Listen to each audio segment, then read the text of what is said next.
Hi everyone, Meteorologist Ryan Hoke here with you with a Sunday night edition of the Hokey video blog. Hope to go in depth over some of the cold air and even some of the snow chances that we have in the forecast ahead. Of course, this is my first night doing the 6 and 11 o'clock on Sunday on Wave 3 News. So you've got me for the foreseeable future, and certainly we'll be breaking down some of the data that we get in here as we go throughout the next several weeks, because this winter is certainly not far from over. A lot of the snow lovers out there are like, where's the snow? We've got the cold in the forecast. Where's the snow?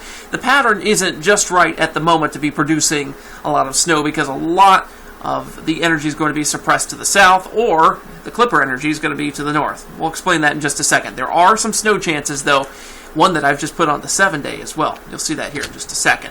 Let's get you outside first with the Doppler radar view. Had reports of snowflakes coming down across many areas, including southern Indiana, out toward Carrollton, even down here in Louisville. Saw a couple flakes myself when I was out earlier getting a little bit of dinner, but you can see that we've got just a few of these residual snowflakes moving through basically just south of the metro and south of the Ohio River at this point. These are really shutting down, though, as we've got the moisture getting squeezed out of the atmosphere and the energy moving east of the area. A few snow showers across Indianapolis now. We've got the clouds still left here in the metro, but notice this clearing line aggressively pushing toward the east from St. Louis.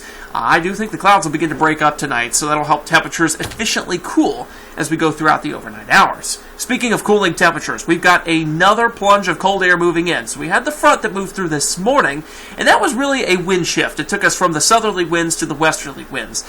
This next cold front moving through, the one that's moving through right now, is the one that's bringing the cold air. You'll see the 20s in southern Indiana, even down toward Hardinsburg, and then the 30s, well above freezing, off to the east of metro Louisville.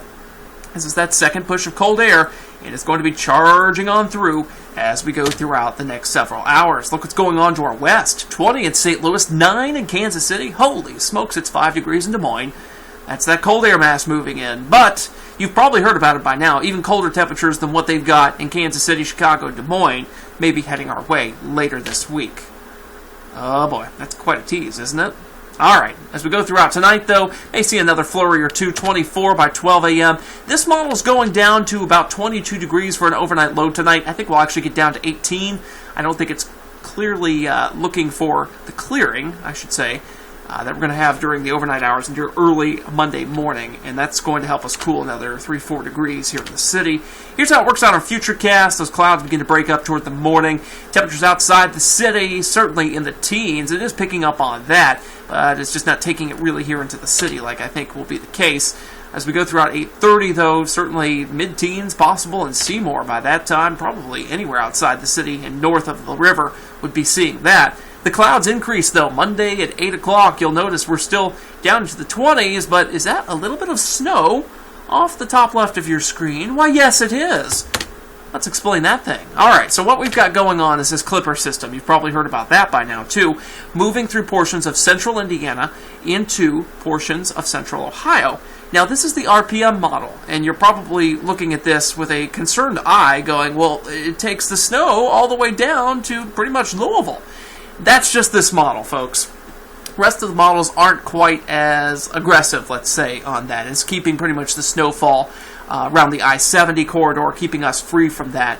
But there's been enough of a southerly trend in this that I have actually had to make a snowfall map, and it calls for a dusting in our northern counties, say from Bedford to Carrollton, Madison, Salem, Seymour, basically north of Clark County at this point. We may have to make some adjustments at that, on that over the next 24 hours, but otherwise, this isn't going to be a big deal. These clippers, I've been saying for the last 2 days now, they do throw tricks and surprises at us from time to time. Like I said, there was the one time that the clipper wasn't supposed to hit us.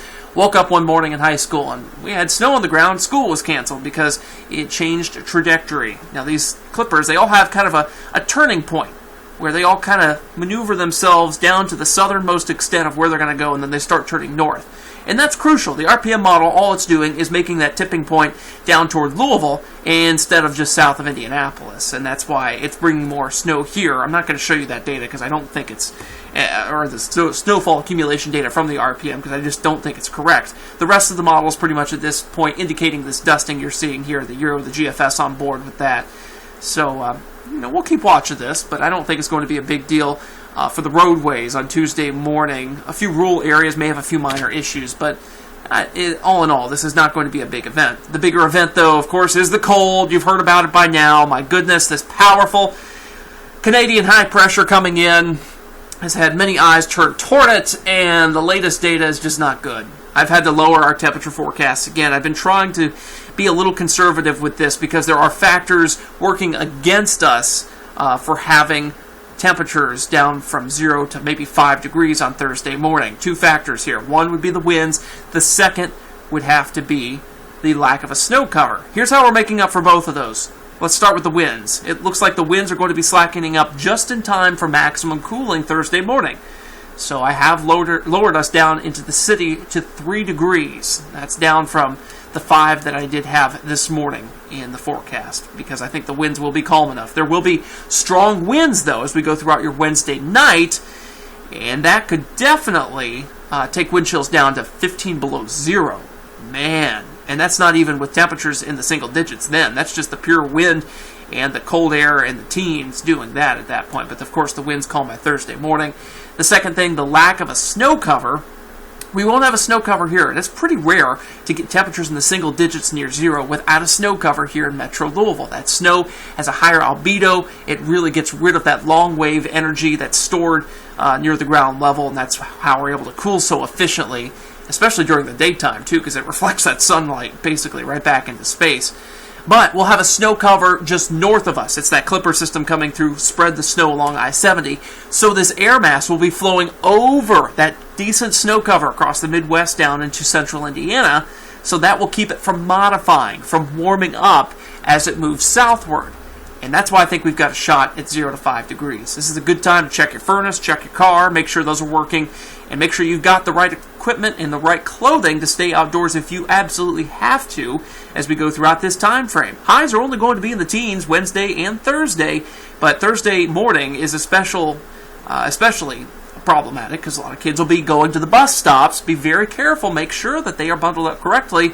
I remember one morning I walked about a half mile to my bus stop, and I didn't have quite enough layers on, and it was pretty dangerous. It was about 5 degrees outside, and I was happy I didn't miss the bus because I might not have been so lucky trying to walk back from the bus stop to my house to get my parents to drive me to school because, it was so cold that morning, and I didn't have enough on that, it can definitely pose frostbite risk.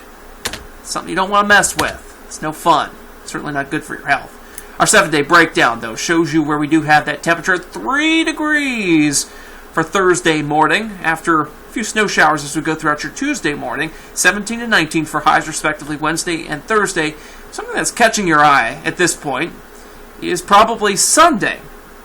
Now, at this point, it does look like we could have a mix or light snow on your Sunday. I don't have enough time to really break that down in too much detail at this time, and plus it's really far out. It's about a week out from now, but at this point there's a system that's going to develop in the southern stream that'll come at us, but we've got enough cold air in place that we may run into a snowfall situation, so we might have a light snowfall. Some of the models painting, a couple inches of snow along the Ohio River, but more than likely, some of us could have a overrunning situation with a wintry mix because that cold air will be entrenched in the low levels, but the warmer air coming up from the south and the mid and upper levels will give us, something frozen falling from the sky, maybe some sleet, maybe some freezing rain, but as it, hits the ground, we'll still be below freezing.